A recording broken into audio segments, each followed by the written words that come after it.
Hola! Hey, welcome back. We tried doing this before and the video failed, so we did not have a video this past Sunday. But if you're new to this channel, I'm Kelly, this is Tamar, and our son TJ's inside, as always, playing video games. Actually, he's not. He's not, yeah, but that's my spiel. All He's right, learning Spanish right now. he is. All right, so this video we're going to cover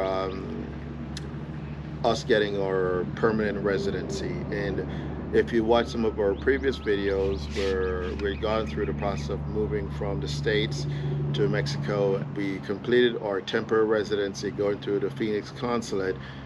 Ultimately, we all received our temporary residencies, but then we realized afterwards, this is where we want to be. Typically, this process will take about 4 years. However, I've read through the regulations, and it didn't seem like I had to wait the 4 years. So I decided to push the envelope, and I was able to get mine right off the bat because that's how I understood it. And then I needed to, petition for Kelly and TJ to get theirs shortly afterwards. And that's where it started to get a little bit dicey. So we waited months. We're like, we just kept dragging our feet about it. And then we're like, you know what? June's coming. June is right around the corner. So then we did TJ's and mine. And then TJ was able to get his through Tamar. And then we hit a roadblock with me. Since we were not doing it the most common way, we were, doing the extra step to get our permanent and not waiting and doing first year, then the 3 years.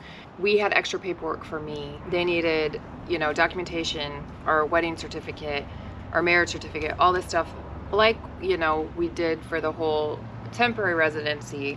However, my maiden name was on our marriage license because, I had a maiden name before I met Tamar. They sent us to Cabo, but that office has been closed and does not have any plans of opening as far as we know.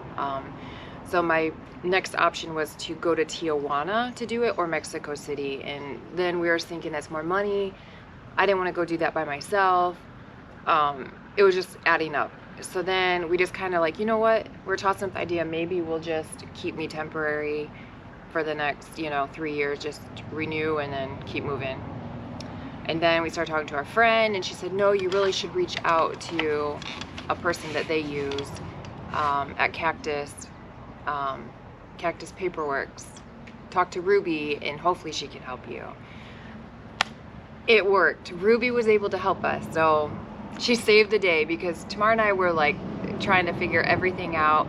We even talked about, you know what, let's just get married in Mexico because we do that, but then everything in Mexico is multiple steps. It's not there's nothing that is fast moving. So us doing, if we did get married, we'd have to wait for paperwork to be processed to be able to go back and do that before June. And when we started like scrambling at that point, it was May. So we really didn't have the time. The takeaway that I got from it after doing mine, and I don't know why I didn't follow that process through for Kelly's and TJ's, is if you're going to break the cycle, and the cycle, as Kelly just explained, the 1 year, then the 3 year, then at the 4th year, then you go ahead and get your permanent residency. You're going to break that cycle, then you're in essence starting the process from scratch here in Mexico. That's the way you need to look at it anyway. So all the documents that you would have submitted originally when you did your original consulate visit in your country of origin, you need to do all those things here. Well, if you did it in, say, the United States or Canada, I don't think Canada, but if you did it in the United States, for sure, I know you need to get your document apostille, however you pronounce that word, and you need to do all of those things, all the documents. Well, you need to do the same thing here with the same original documents, and it still needs to be current. So your bank statement is going to need to be current.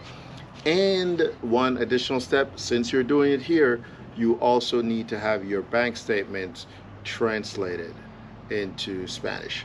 So for that, you're going to need someone who is at least given the authority to do that. You can't just take it to your buddy to translate it. It has to be an official person that does it. Usually I think a notary is the person that's going to do that. So in this case, Ruby's the one that helped us, and we went back to Ruby again. And I tell you, she made, if you know us, if you know me, I'm all about doing the process myself, and I did all 5 prior to that. I did it on my own with very little assistance. I don't think there's any way I would have been able to do Kelly's and do it in time without having to renew. And if we had renewed our temporary residency, then there'd be no point. There'd be no point in We're doing not it. saving any money at the point. I don't know if we're saving money at this point now. We did save money. Okay. We did save money because even with the fee that we paid, it still was minimal compared to what we'd have still had to pay again that 4th year. Anyway, so that's it. If you're interested in, I'll try to, if I remember, to put up the different links to the different videos or points in which we did our residency. And so if you're interested in watching those videos, you can do that. If you're in the United States or Canada, that's where we're from, the United States. I can only speak for the process that way. And again, if I didn't say before, I give a big plug out to the Consulate in Phoenix, Arizona. They're very friendly to work with. I know people go shopping around for different consulates to use. I'm telling you right now, we used them and it was a breeze. If you need information for the consulate, send us a message. We can shoot you their email. I might even put it in the description below. Thanks for watching. Thanks. Don't forget to like and subscribe. And ding that bell. Comment down below. Don't forget to like and subscribe and comment down below.